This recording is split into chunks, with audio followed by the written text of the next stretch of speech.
शन्नो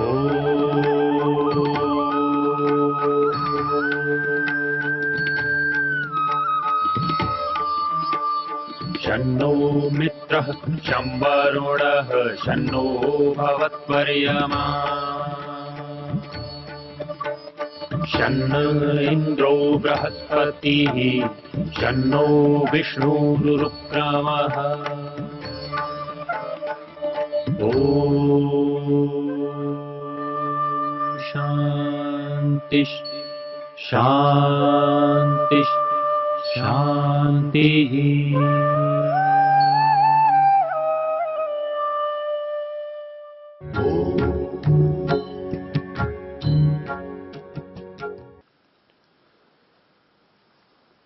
जिज्ञासा समाधान में प्रश्न है कि ईश्वर सर्वज्ञ कैसे है।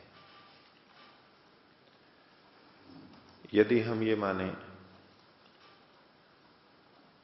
ये कहें कि ईश्वर हमारे भावी कर्मों को नहीं जानता, यह आत्मा ये काम करेगा, इससे ये बोलेगा, इससे ये लेगा, इससे ये देगा, इसको ये देगा, इससे ऐसा व्यवहार करेगा, यदि ये सब परमात्मा नहीं जानता है तो ये फिर सर्वज्ञता सीमित सर्वज्ञता हो गई और विशेष परिस्थिति की सर्वज्ञता हो गई। और यदि ऐसा मानेंगे तो अव्यवस्था हो जाएगी, अनुशासन नहीं रहेगा। देखिए, सर्वज्ञता का अर्थ, शाब्दिक अर्थ क्या है कि जो सबको जानता है, जो सब कुछ जानता है, उसे सर्वज्ञ कहते हैं। सर्व शब्द में सारी वस्तुएं आ गई, वस्तुओं के सारे गुण धर्म आ गए और वस्तुओं के सारे कर्म आ गए। स्थान के साथ, काल के साथ भी जुड़ करके जो कर्म किए जाते हैं वो भी आ गए। किस स्थान पर, किस समय, इससे संबंधित जो सूचना है वो भी साथ में रहेगी। तो जड़ वस्तुओं के बारे में परमात्मा सब जाने, इस वस्तु के ये गुण धर्म होते हैं, ये कर्म होते हैं। चेतन के बारे में भी ये चेतन है, ये वस्तुएं हैं, इनके ये गुण धर्म हैं, ये इन कर्मों को कर सकते हैं, यहां तक तो वो पूरा जानता है। द्रव्यों को, गुणों को और कर्मों को भी। कर्मों के संदर्भ में क्या क्या कर सकते हैं, क्या क्या करने की संभावना है, वो परमात्मा पूरी तरह जानता है, इसलिए वो सर्वज्ञ है। लेकिन प्रश्न कहां पर है कि ये बताया गया था कि परमात्मा हमारे भावी कर्मों को, विशेष रूप से मनुष्य के भावी कर्मों को नहीं जानता कि ये आत्मा, ये मनुष्य इस दिन, इस समय यह कार्य करेगा। और दिन और समय भी हटा दें, स्थान हटा दें, तो भी ये मनुष्य इस कर्म को करेगा, ये भी परमात्मा नहीं जानता। ये इसी कर्म को करेगा, इसके बाद ये करेगा, इसके बाद ये करेगा, इसको ऐसा करेगा, ये परमात्मा नहीं जानता है। जब ये कहा गया तो उस पर प्रश्न है कि ये तो परमात्मा की सर्वज्ञता सीमित हो गई, लिमिटेड हो गई और कंडीशनल हो गई, एक विशेष परिस्थिति के लिए हो गई।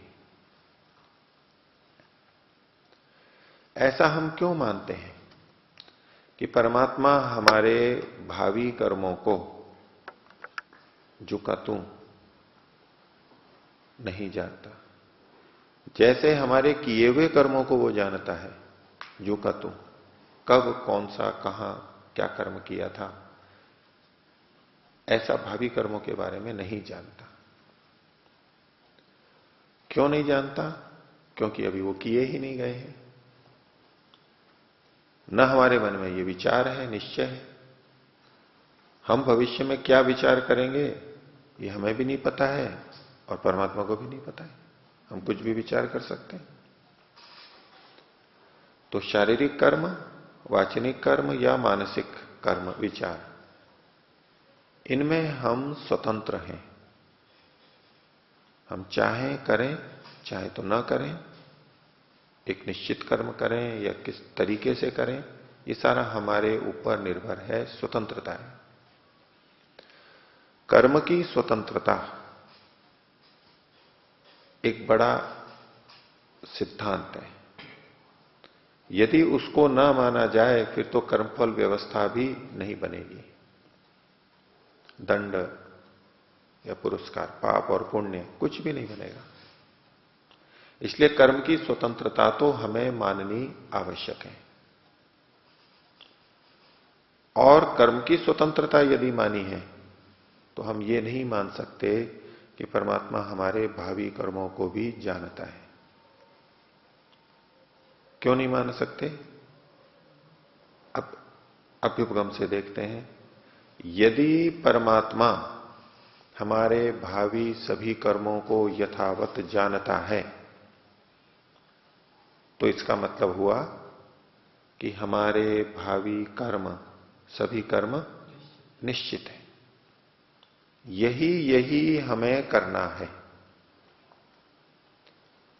हमारे सभी कर्म निश्चित हैं, ऐसा मानेंगे तभी ये कह सकते हैं कि परमात्मा हमारे भावी कर्मों को जानता है। और भावी कर्म यदि निश्चित हैं तो कर्म की स्वतंत्रता नहीं रह पाएगी। और कर्म की स्वतंत्रता नहीं रही तो कर्मफल सिद्धांत ही समाप्त है। और यदि कोई यूं सोचे कि परमात्मा हमारे भावी कर्मों को भी जानता है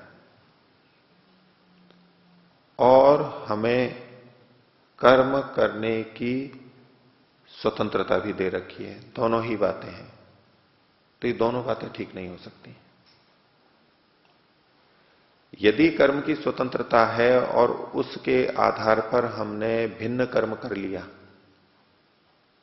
तो परमात्मा तो भिन्न जानता था कि ये व्यक्ति इस कर्म को करेगा और हमने कर्म की स्वतंत्रता से भिन्न कर्म कर लिया, तो परमात्मा का वो ज्ञान सत्य सिद्ध होगा या असत्य सिद्ध हो जाएगा, झूठा सिद्ध हो जाएगा। परमात्मा सर्वज्ञ है, इसके साथ ये भी जुड़ा है कि परमात्मा का ज्ञान शुद्ध है, गलत नहीं है, मिथ्या नहीं हो सकता है वो। तो परमात्मा जो जानता है वैसा का वैसा ही फिर होना होगा। और यदि कर्म की स्वतंत्रता से हम भिन्न कर्म करते हैं तो परमात्मा का वो जाना हुआ कि ये आत्मा इस कर्म को करेगा, वो झूठा हो जाता है। इसलिए कर्म की स्वतंत्रता मानते हुए हमें यही मानना अनिवार्य है कि परमात्मा हमारे भावी कर्मों को नहीं जानता, हमारे भावी विचारों को नहीं जानता, हमारे भावी वाक्यों को, वाणी को नहीं जानता कि ये आत्मा, ये व्यक्ति, मनुष्य इसको बोलेगा, इसको विचारेगा, इसको करेगा, वो नहीं जानता है। इसमें ये अवश्य ध्यान रखना जो पहले कहा था कि आत्मा यह कर सकता है, वो संभावना उसको पूरी पता है, लेकिन यही करेगा ये नहीं पता है। क्या क्या विचार कर सकता है ये वो जानता है, यही विचार करेगा ये वो भी नहीं जानता है। यह बोल सकता है, इस तरीके से बोल सकता है, ये वो जानता है सारा का सारा, लेकिन यही बोलेगा ये नहीं जानता। इसे समझने के लिए एक दृष्टांत दिया जाता है। एक दुकान में, परचूनी की दुकान में सैकड़ों चीजें हैं और खरीदार आ रहा है, वो खरीदार दुकान की वस्तुओं में से कौन सी वस्तु खरीदेगा ये दुकानदार को नहीं पता है। ग्राहक को ये पता है कि ये चीज यहां मिलती है, परिचित है। तो दुकानदार को इतना तो पता है कि ये कोई चीज मेरी दुकान से लेने आ रहा है, जो मेरे पास है उसी में से कोई चीज लेगा, लेकिन कौन सी लेगा ये उसको नहीं पता है।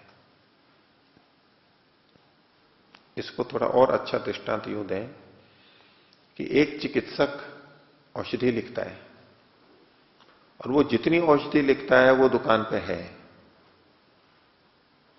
एक चिकित्सालय में 20 चिकित्सक हैं, वो सब जिस जिस औषधि को लिखते हैं वो सारी एक दुकान में है। और अब रोगी एक पर्ची लेकर के आ रहा है, तो दुकानदार ये जानता है कि इस पर्ची पे कौन सी दवाई लिखी होगी, ये तो नहीं जानता है। लेकिन इतना उसे पता है कि चिकित्सक कौन कौन सी दवाई लिख सकता है।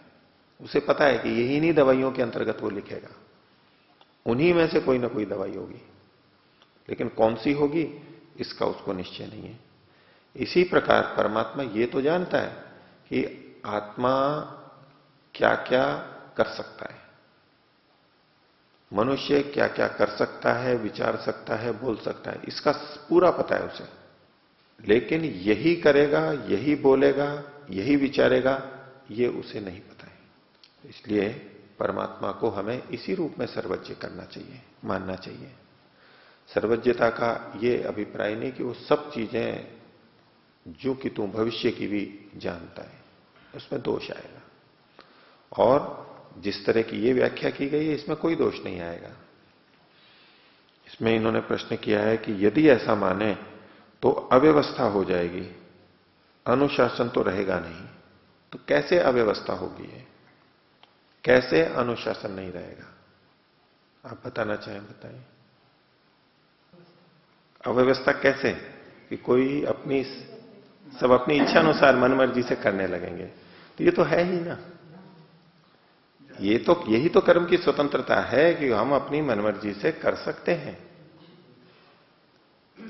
हम अपनी मनमर्जी से कर सकते हैं, यही तो कर्म की स्वतंत्रता है। हाँ, बात की जो आपने बातें की वो तो दोष है। यदि परमात्मा जानता है सब कुछ तो हमें बिल्कुल वही वही करेंगे हम, कठपुतली की तरह से। उसमें कोई हमारी स्वतंत्रता नहीं रहेगी विचार की, कर्म करने की। फिर तो कोई मनुष्य जीवन नहीं, वो यंत्रवत चलेगा सारा। ऐसा ही पाप होना था, ऐसा ही पुण्य होना था, ऐसे ही हमें गुलाम होना था, ऐसे ही हमें स्वतंत्र होना था, ऐसे ही हमारे यहां गंदगी रहनी थी, ऐसे ही हमारे यहां पर भ्रष्टाचार रहना था। सब कुछ वैसे ही होगा। ऐसे ही आतंकवादियों का आतंक रहना था, सब कुछ वैसे ही हो जाएगा। ये बहुत बड़ा दोष है। और अब व्यवहार से भी, प्रत्यक्ष से भी ये विरुद्ध है, क्योंकि हमारी स्वतंत्रता है, हम कैसे भी कर सकते हैं। मैं बोल रहा हूं, मैं कैसे भी बोल सकता हूं, मैं कभी भी समाप्त कर सकता हूं। मैं यहां से उठ के जाऊंगा तो कैसे भी उठ के जा सकता हूं, इधर से भी जा सकता हूं, इधर से भी जा सकता हूं। ये प्रत्यक्ष सिद्ध है, प्रतिदिन ये सिद्ध है कि हम कर्म करने में स्वतंत्र हैं। इस प्रत्यक्ष का खंडन नहीं कर सकते हम, इसका खंडन नहीं हो सकता। और यदि हम स्वतंत्र हैं तो परमात्मा को कैसे पता लगेगा कि हम क्या करेंगे, जिस बात का हमारे मन में विचार तक नहीं है। कल कौन व्यक्ति आने वाला है, कौन अतिथि आने वाला है, हमें पता ही नहीं है। वो आएंगे, उनसे मिलेंगे, बात करेंगे, ये तो कुछ भी नहीं पता है अभी। अतिथि का भी नहीं पता है वो आएगा नहीं आएगा, उनका भी विचार बदल जाए, कोई घटना हो जाए जिससे वो ना आने पाए, उनके यहीं कोई अतिथि आ जाए, तो ये सब इतना अनिर्धारित है कि इसमें परमात्मा ठीक जान ही नहीं सकता, हो ही नहीं सकता। और यदि जानता है और फिर भी हम कहते हैं कि नहीं कर्म की स्वतंत्रता है, तो परमात्मा का ज्ञान खंडित होगा, बार बार होगा। और सब कुछ निश्चित है तो फिर हमारी साधना का भी कोई मतलब नहीं है करने का। ठीक है, जब हमें शुद्ध होना है हो जाएंगे, बुराइयों से बचने की भी कोई आवश्यकता नहीं है। जो अगर बुरा बनना है तो बनेंगे, अच्छा जब बनना है तब बनेंगे। और फिर हमारे करने से भी क्या होगा, अभी तो हमें बुरे ही कर्म करने हैं, तो अच्छे कैसे हो पाएंगे? कुछ भी प्रयत्न नहीं। स्वास्थ्य के लिए बीमार होना था तो होना ही था, चिकित्सा से क्या? वो सब कुछ भाग्य के अनुसार, परमात्मा के अनुसार जैसा चल रहा है वैसा चलता हो, तो ये जीवन ऐसे नहीं हो सकता जैसा हम आज देख रहे हैं। इसलिए परमात्मा की सर्वज्ञता हमें स्वीकार करनी है, वो सर्वज्ञ है। लेकिन जो उसकी सर्वज्ञता में नहीं आता है, जो गलत तरीका है, अज्ञान है, उस तरह से हम उसको सर्वज्ञ नहीं मानेंगे। तो इससे कोई अव्यवस्था भी नहीं हो रही है और अनुशासन भी भंग नहीं हो रहा है। कर्म की स्वतंत्रता के कारण से जो अनुशासन भंग होता है, मन मर्जी से कुछ करते हैं, वो तो करते हैं, वो तो व्यवस्था दी गई है। उसके ऊपर फिर दूसरी व्यवस्था है, दंड व्यवस्था। अन्य शासन है, राजा का है, व्यक्ति का है, अलग अलग अनुशासन इस संसार में भी है और परमात्मा का भी है। लेकिन फिर भी कर्म की स्वतंत्रता तो है। परीक्षा के संदर्भ में भी ये समझ सकते हैं कि बच्चे को परीक्षा देते समय क्या लिखना है ये पहले से निर्धारित नहीं हो सकता। वो क्या लिखेगा वो उसकी स्वतंत्रता है, सब अलग अलग लिखते हैं। हाँ, अध्यापक को ये पता होता है कि ये क्या क्या लिखने वाला है। अध्यापक को पता है कि इसे ये चीजें पता है, ये इसी के अंतर्गत कुछ ना कुछ लिखेगा। एक मोटे तौर पे कह रहा हूं इसको, पूरे 100% तो वो भी नहीं कह सकता कि यही शब्द और ऐसा का ऐसा लिखेगा। तो हर व्यक्ति अपना अपना अलग अलग स्वतंत्रता से कर्म करता है। हाँ, इसमें कुछ पूछना है संतोष जी? वो थोड़ा क्या नहीं जानता है, दुनिया में जितने भी पदार्थ हैं उन सब पदार्थों को वो जानता है। इसलिए वहां कुछ छूटता नहीं है कि परमात्मा इस वस्तु को नहीं जानता। जितनी वस्तुएं हैं उनके सभी गुण धर्मों को वो जानता है, उनकी सब अवस्थाओं को जानता है कि इसमें ये परिवर्तन होंगे, ऐसे ऐसे हो सकता है, सब जानता है। वो गुण धर्मों को जानता है, उनकी समस्त क्रियाओं को जानता है, क्या क्या क्रियाएं हो सकती हैं, की जा सकती हैं, ये वो पूरा जानता है। तो इस अर्थ में तो वो हम ये कहें कि ये इस चीज को नहीं जानता है, ये बात नहीं बनेगी। सर्वज्ञता का यही अर्थ कि जितनी वस्तु हैं उनको जानता है, उनके जितने गुण धर्म हैं उनको जानता है, उनके जितने कर्म हैं उनको जानता है। ठीक है, इतने मात्र से उसकी सर्वज्ञता है। ये कहां है, किस समय में है, वो भी वो जानता है, देश और काल भी। इतने में उसकी सर्वज्ञता है,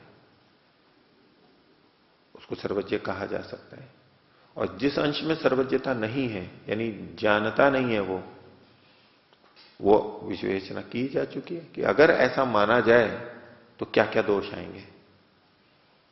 जो परमात्मा की सर्वज्ञता को ही सिद्ध करने में लगे कि वो तो सब कुछ भविष्य की भी जानता है, तो इन दोषों का निवारण क्या है उस पक्ष में, ये उनको बताना होगा।